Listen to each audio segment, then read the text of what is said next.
छुरियां चला रहे हूं जानवरों पर, खून बहा रहे हूं, और हम कह रहे हूं अल्लाह मेरी नमाज तेरे लिए, मेरी कुर्बानी तेरे लिए, मेरी जिंदगी तेरे लिए, मेरी मौत तेरे के लिए। ये इकरार में 4 चीजें कह रहे हूं, और हकीकत में इनमें से चारों में से कोई एक भी अल्लाह के लिए ना हो, और नहीं है।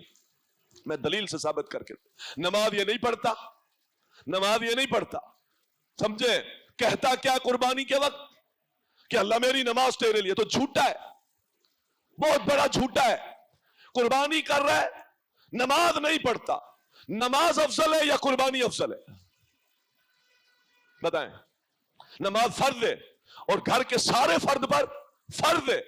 7 साल 10 साल के बाद घर का हर फर्द, मुजरिम है अगर वो नमाज नहीं पढ़ता, मुनाफिक है अगर वो नमाज नहीं पढ़ता, कुफ्र के करीब है वो शख्स जो नमाज नहीं पढ़ता।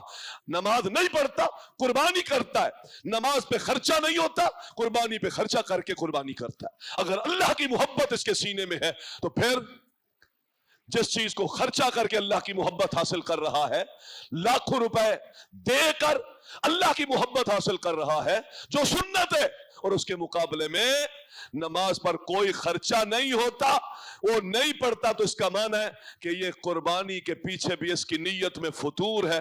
पैसे दे के वो काम करता है जो महंगा है और है सुन्नत, और बगैर पैसों के वो काम छोड़ता है जिसका छोड़ना कुफर है। वो नहीं करता, ये करता है, तो पीछे गोश्त है,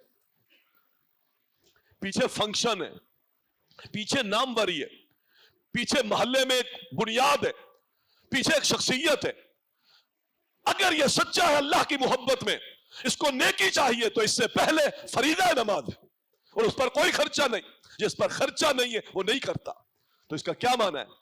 इसलिए कि इस नमाज के बाद, आपने कहा था ना, अगर किसी को पता चले कि नमाज पे आएंगे तो नमाज के बाद बकरी का भुना हुआ एक खुर मिलेगा, खुर, एक रान मिलेगी, सब्जी मिलेगी, तो फरमाया तुम घिसघिसते हुए भी आओ, तो लालच में आओ।